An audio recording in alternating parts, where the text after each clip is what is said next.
Child and adolescent behavioral health welcomes you to another great episode of the Health, Hope, and Happiness podcast brought to you by Stifel.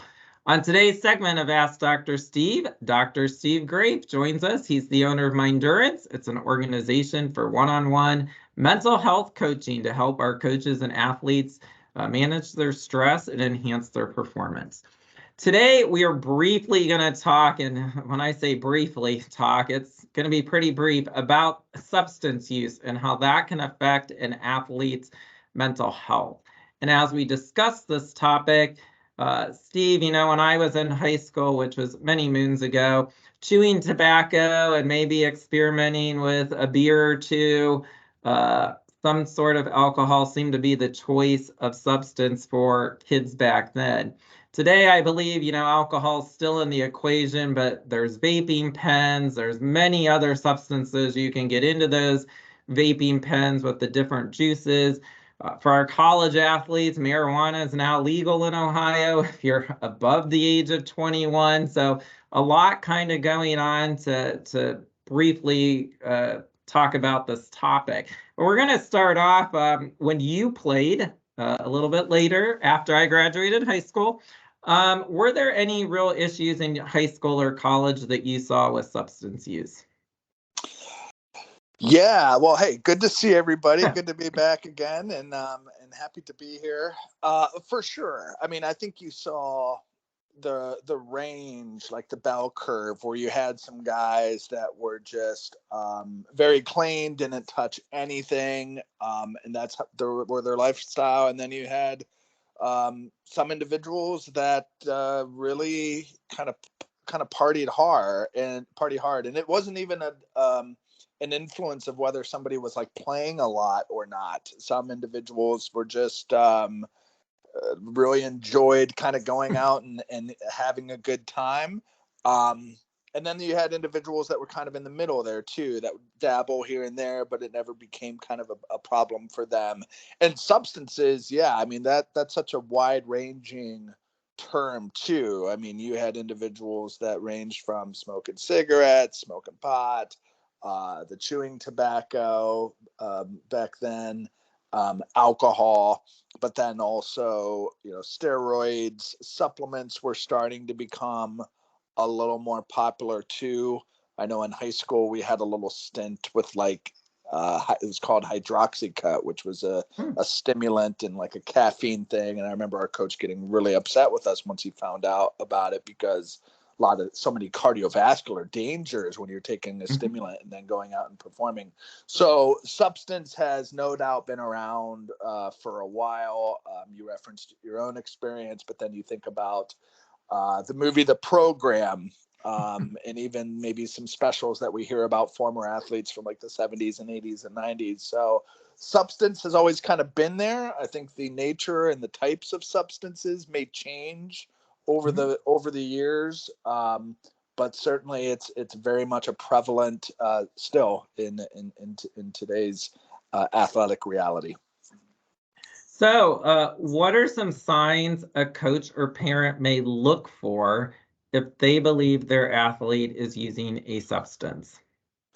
Yeah, so there's quite a few, and again, as you mentioned at the start of this really is just kind of scratching the surface. And what you would notice from somebody in terms of signs and symptomology could very much be influenced by the substance that they're taking. So, but nonetheless, physical signs could include things like sudden weight gain or loss, bloodshot eyes, increased likelihood of injury or increased injury.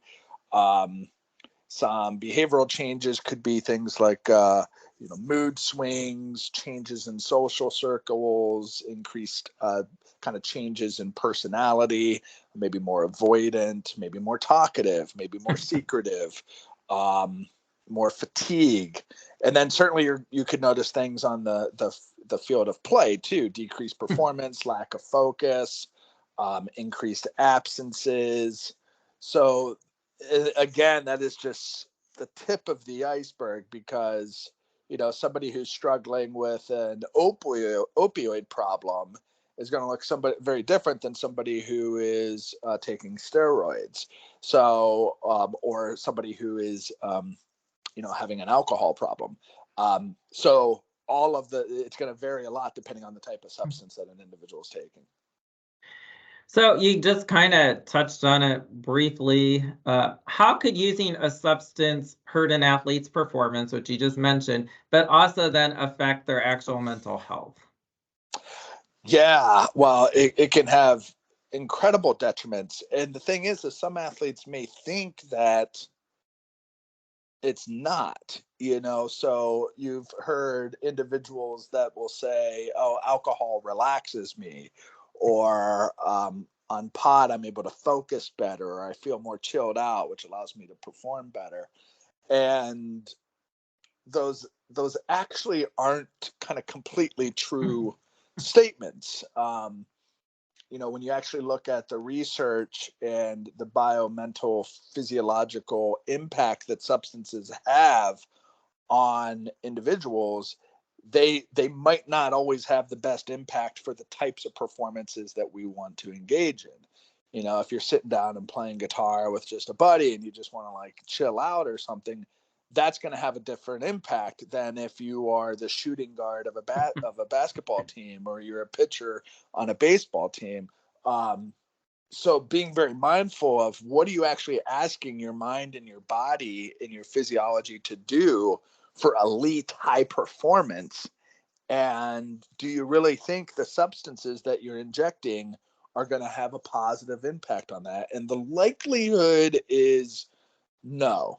There certainly could be some exceptions to the rule, of course, but I would say more than likely not, they're not doing great things for you in terms of elite performance.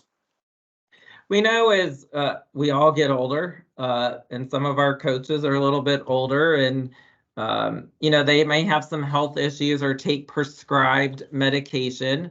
How can medication affect a coach's perspective and temperament with dealing with younger athletes and some of the situations they go through?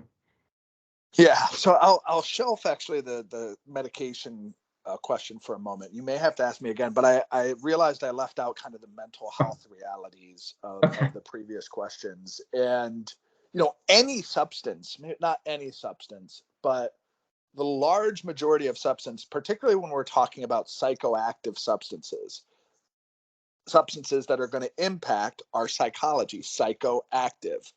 And those are going to be opioids, marijuana, nicotine, alcohol, coffee, stimulants. All of these things are going to have some type of impact on our neurochemistry. So anytime we ingest a substance, it's going to have an impact on our neurochemistry and to some degree our physiology as well. So, and our neurophysiology. So those substances, when used over time or even immediately, they immediately have an impact on our mental health. That's by nature what a psychoactive substance does. So it impacts our mental health. So when those are abused, then they could really start going down a pathway of poor mental health, and what can be kind of disguised as feeling good and feeling better or feeling euphoric or feeling relaxed over time, or once that substance starts to wear off, that's when the true impact of that drug or of that substance on our neurophysiology starts to show its face. Now, Okay. Yeah. Go ahead. So I was just going to say, could that lead to some anxiety and depression then? Absolutely.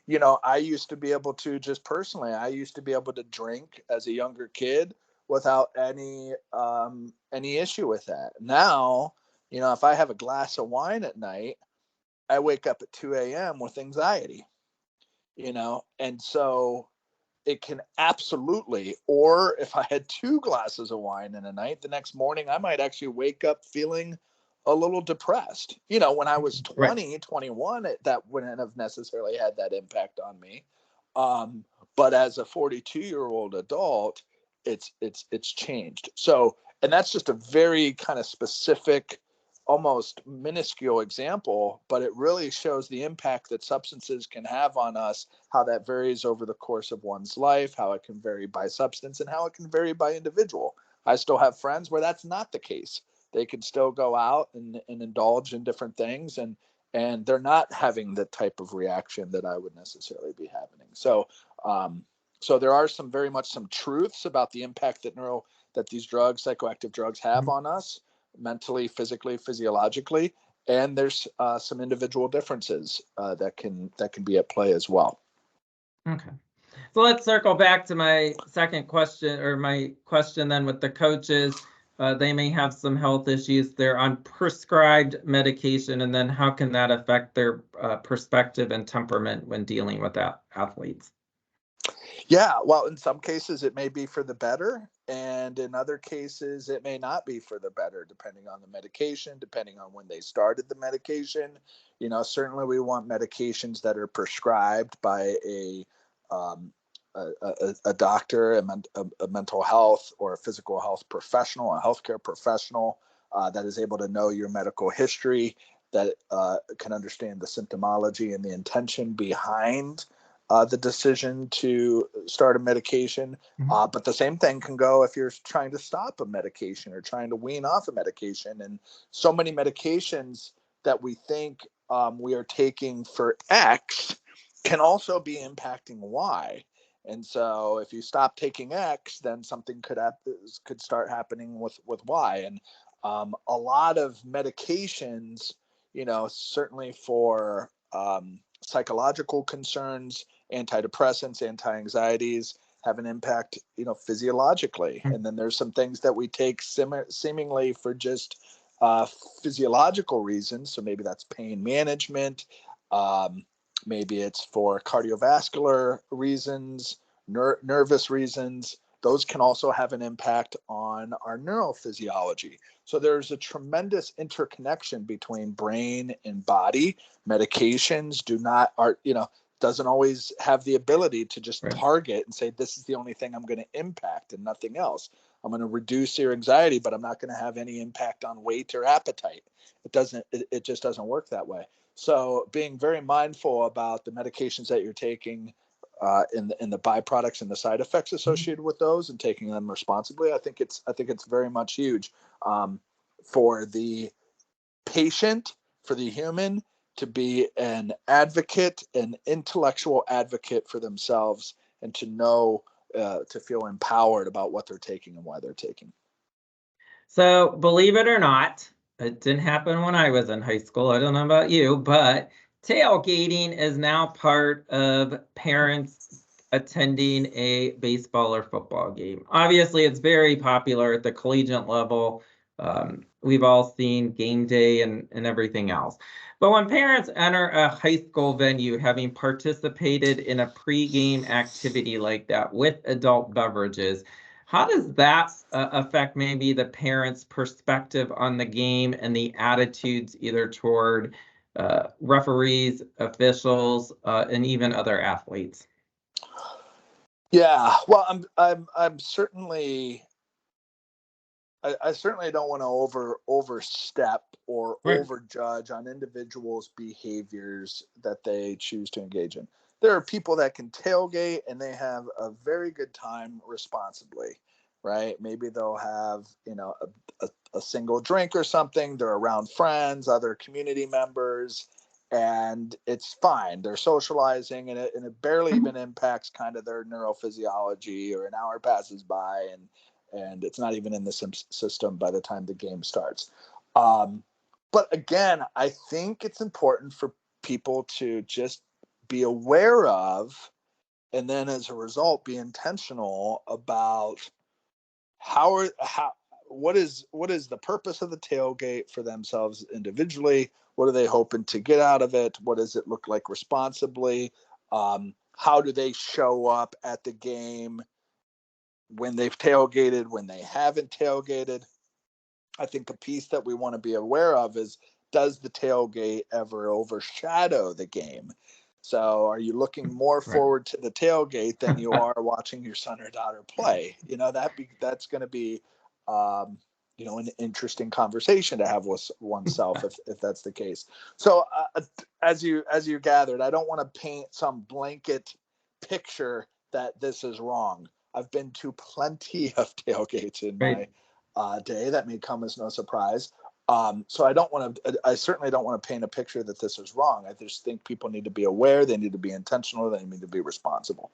Yeah, I think we should also mention a lot of these questions are very broad. They're not to hone in on anything or certainly to curtail somebody's having fun and participating as a spectator or whatever. It's just a general conversation. So absolutely. And so to that point, what I hope these conversations encourage people to think through, it's like, you know what, I never really thought about the impact that the tailgate had on my interaction or relationship with the game. I just go to tailgates. I get asked and I get invited and I go, and there's free food and drink. I never thought about how, well, it makes an otherwise boring game exciting, or it allows me to kind of let loose a little bit or feel, whatever it is.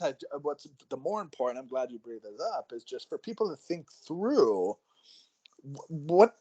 how does this thing serve me in my life? Mm-hmm. And how does it impact me? And is it the way that I want, or do I want to make some changes there? Again, no judgment either way. Yeah, so substances have always kind of been a part of athletic contests, more at the pro level. Now it's seeping into the collegiate level with selling alcohol in stadiums and stuff. But at most sporting events, there is some sort of advertising for a substance. In the past, it used to be cigarettes. Now it's moved into other things we've already discussed. What type of message do you think is that sending to our athletes, especially our younger athletes, and not necessarily maybe our collegiate athletes? Yeah, I mean, on the one hand, unless you're a marketing major, I think people can go their entire sport careers and never notice the name of the stadium or what advertisements are on like the scoreboard and stuff. So that's kind of one way of looking at it. Another way of looking at it certainly is it desensitizes and normalizes these types of products to people. If you continually see a Tide detergent commercial on television, when you go to the grocery store and you see Tide, you're not surprised. It's not a big deal. And so I think that's the purpose of advertising, is to establish this familiarization. So a lot of people who are exposed to that might not have a, like, oh my gosh, knee-jerk reaction to seeing a Bud Light or a White Claw for the first time if they have been advertised consistently or throughout their upbringing. So, they may also then perceive that as these are normal substances that people engage in, so much in fact that they're being housed, these advertisements that is, in our stadiums. At the collegiate level, those items are being sold at the stadium,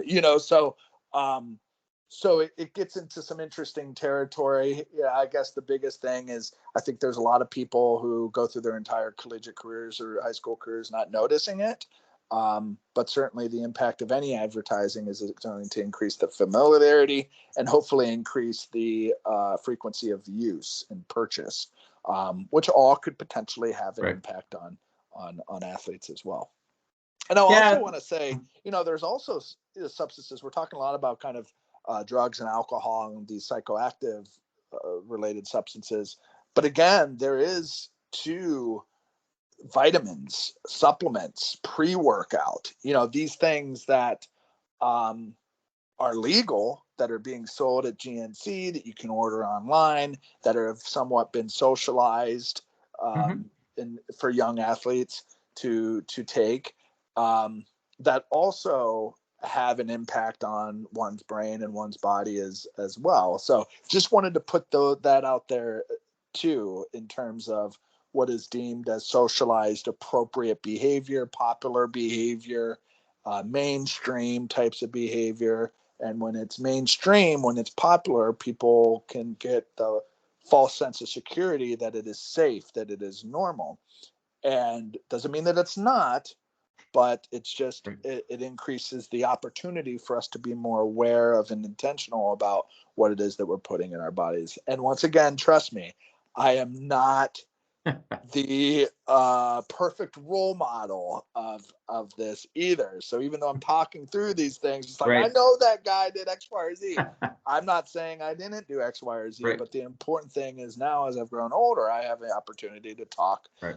differently about some of the behaviors that I may have engaged in the past. Yeah, and in a previous podcast, we did talk about some of the GNC products and some of the things athletes are using to maybe help increase muscle tone or body weight or some of the other things. So finally, this is a two-part question to kind of bring this to a head.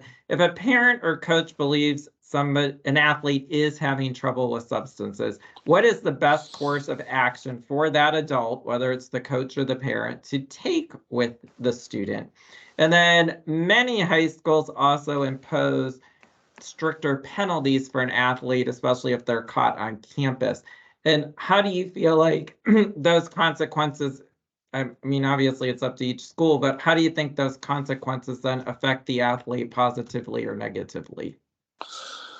Yeah, well, I mean, the old adage, and again, this is a little bit of Steve Grafe talking. I'm not sure if it's best practices necessarily, but I think it's safe to say that there are young kids who don't have everything figured out, and there may be mistakes that are made as young kids, adolescents, college age kids. Um, there's a reason why at 25 insurance rates drop. Probably because up until that point, insurance companies have realized, actuarial tables have realized that young people don't make the best decisions all the time. And so if you come down really hard on an individual without any foundation of support, caring, understanding, intervention, therapeutic interventions, then they're just getting this real harsh punishment without an opportunity to learn from one's mistake and really integrate that learning. And research consistently shows that more intrinsic learning and understanding is going to be better in the long term than simply some extrinsic external punishment. So I think schools, parents have an opportunity to approach kids who may have made a mistake or who may be using, to approach them in a more open-hearted, open-minded way to try to get a sense of what's going on, why they use, what it provides for them, how long has it been going on, what types of substances do they use, if they do use, are they using safely, what risk management methods do they employ if they're using certain substances. Again, approaching it in an open, supportive way, while recognizing that we are not necessarily experts in substance use and substance abuse. So tapping and connecting that individual with professionals that actually work with people every single day that have substance related problems, they know what's up. They know the lingo, they know the challenges. And so they're much better suited to kind of take the handoff from that initial interaction. And of course, as we've seen on shows like Intervention and stuff, that can be a challenging conversation to have with some people when they're not open to taking those steps for themselves. And at some point, depending on the rate of substance, that could be where families or family systems or supportive caring people might find themselves in. But it starts with just that initial open conversation. And I think the same thing applies to the organizations that an individual might find themselves in, whether that's a school or a work or a college or a team. They may have a zero tolerance policy, and that may mean, hey, you're benched here on out. But you can bench somebody here on out without any support or treatment or care, or you can bench someone here on out on a foundation of love, support. Listen, you can't play anymore, but we're going to ensure that you get help. Those are very two different things, even though not playing is now part of the reality. All right. I know we barely scratched the surface. Anything else you'd like to add to today's conversation? No, well, again, the same thing I always add is just hopefully these conversations help bring about greater awareness of, okay, there's these substances that are out there. Individuals and teams may have different relationships with these substances, which then as a result lead to different outcomes, both socially, occupationally, performance wise, mentally, behaviorally. Okay.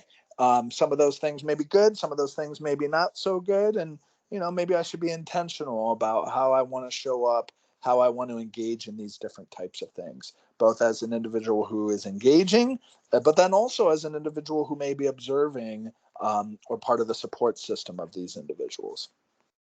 Awesome, Steve. That wraps up another great segment of the Health, Hope, and Happiness podcast brought to you by Stifel. As always, we appreciate your insights. And until the next time, thank you for joining us. Yeah, my pleasure. We'll see you.